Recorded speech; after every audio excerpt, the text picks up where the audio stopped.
Yo, what's going on? Kamikaze Soundwaves here, and for this video, I've got something that I picked up over Black Friday that I kind of wanted to talk about. Something that I've wanted for a while, thought it would be a nice experiment to see if they actually work because they were super cheap, but that is the Black Ops 4 Grab Slam Performance Thumbsticks. I always kind of felt like these things were very gimmicky, and I think they were just something there for you to try to get your money. Now, I will say these ones right here for the Xbox One, and we're eventually going to unbox these and throw it on our controller, but I actually bought them first on my PS4 controller. I liked them so much, I actually bought a pair for my Xbox One controller. Now, what do these things essentially do and why do I like them? First off, they basically are designed to help you with your aiming and aim assist, not aim assist, but it just basically levitates your thumbsticks so that movement of your character in first-person shooters is a little bit easier because it's so much easier to push up. And this is elevated up high, which is normally where your aiming would be, and it's designed to not have to push the thumbstick so much in one direction to kind of get your aim where you want it to go. Now I'm going to go ahead and say this. If you suck, you're gonna suck. These aren't gonna make you any better. I will say, in my personal experience of me using these and what they claim that it helps, you know, your performance and your aiming and whatnot, I will say that my aim in Black Ops 4, which is really the only first-person shooter that I've used this for, I played it with Destiny for a little bit, and, you know, also played with zombies on Call of Duty and whatnot, but I will say that it really does make me feel like I can get my aim a little bit more better. It's not been a complete game changer.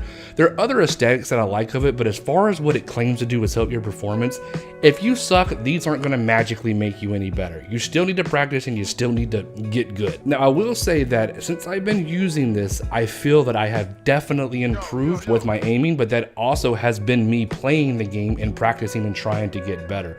But I will say that the moment that I used these, I felt like I had a eensy weensy, not crazy, but a little bit more control.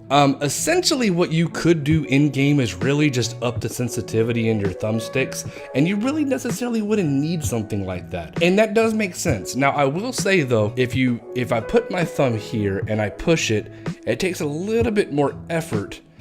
And it's not like it's crazy or anything, but just me moving my thumb where the thumbstick normally is, it's a lot more movement in your hand. I mean, very microscopic, but putting your thumb up here, I can get the stick to the same place with way less time, effort, and just all around, it's easier and quicker to go there.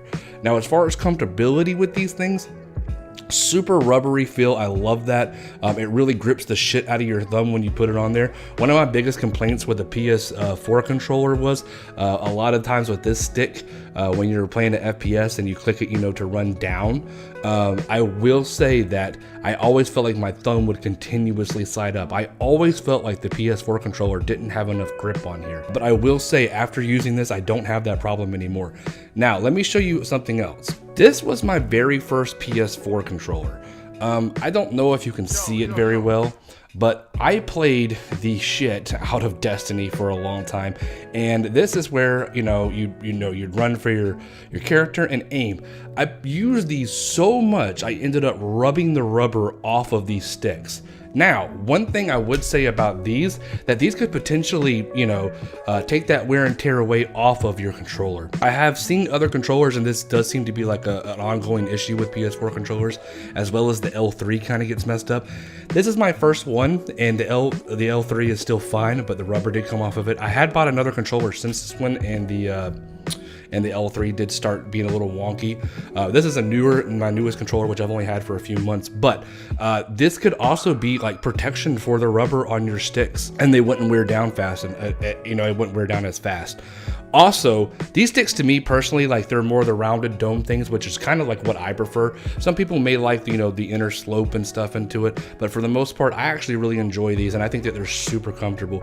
They do have these like little marker things on it. Like they kind of stick out of it. I don't know, they don't bother me at all. I notice them when I'm playing it, but honestly I still feel like it gives a lot more grip. Now, as you can see here how this one's elevated more, this one's only elevated slightly. Since I've been using it, I've actually had a pretty good experience using them. And like I said, I bought them and I liked them so much, I bought another pair. So let's go ahead and open this and put it on our Xbox controller so I can see how you can see how it is when you put them on. Super easy. All right, so we're gonna be throwing these on my Sergeant Lock Xbox One controller. Now I typically use this just for my PC, but just because it's sitting here, we're gonna throw it on this controller. Now, just looking at the packaging real quick, this is kind of what it's claiming that it does. Customized grip, which it is, because it's, you know, Black Ops 4, but like I said, you can even test these things in the store if you find them to see if the rubber is appealing to you, which I like. I personally like it. Increased comfort. I will say that since I've been using them, actually, I do believe that it really is increased comfort in just the way I'm using them, and the rubber on it feels super nice. Improved accuracy. Well, like I said, once again, you're not going to go fucking pro level. Oh, baby, a triple! Oh, yeah! And go MLG because you bought these. Like I said, if you suck, you suck. They do, I feel, in my opinion, do help with your aim and take a little bit of some of the time that it would take for your thumb to get around on your stick. It's not gonna like improve your game 100%. Like I said, you know, you still gotta practice and get good, but I do think that it does help with your aim. So let's go ahead and open this thing up. All right, I'm just gonna tear into the package. Okay, this is the plastic that it comes in. These are the sticks. So super easy. These sticks we're just gonna pull right out. You have this one right here for your L3. This is for R4 or R3. So the shorter one you wanna put on, which is this one. The shorter one you wanna put on the one that you use movement for. And it's super easy. You just press down on it and they pretty much just click right on. There it goes. And then the taller one, and bam. So super easy, they click right on. Now, I haven't used these with my Xbox One controller, but once again, it's the same kind of aesthetics. It will, you know, make you not have that much of a travel time moving this thing around. Same impressions that I have it. I love the feel of it, and I think they're great. So my final thoughts on them, I got them for $12 each. I want to say that I actually really like them. And can I justify 12 bucks? Yeah, I think so. But like I said, just don't ever buy these with the intention that it's going to make you go fucking pro. They're not going to turn you into an MLG player or anything like that. But they do help with the assist. They can actually prolong your controller rubber. I think that they're super comfortable and they do help. So, you know, for 12 bucks, you know, it's kind of dealer's choice. If you really can just up your sensitivity in your controller or in your in-game, you can actually do that. And it's kind of almost the same thing a little bit. But me personally, after using them, I didn't find them to be so much of a gimmick. I thought they're pretty much the real deal. So anyway, that's pretty much my little quick unboxing and review of these things. I thought I'd just talk about them because I've been using them and actually really enjoy them. So anyway, Kamikaze Soundwaves here. Hope you found this interesting, or if this was something you were looking for, hope it made you make a better decision if you wanted to maybe actually pick these up or not. I'm out of here. Much obliged for watching. Take it easy. Later.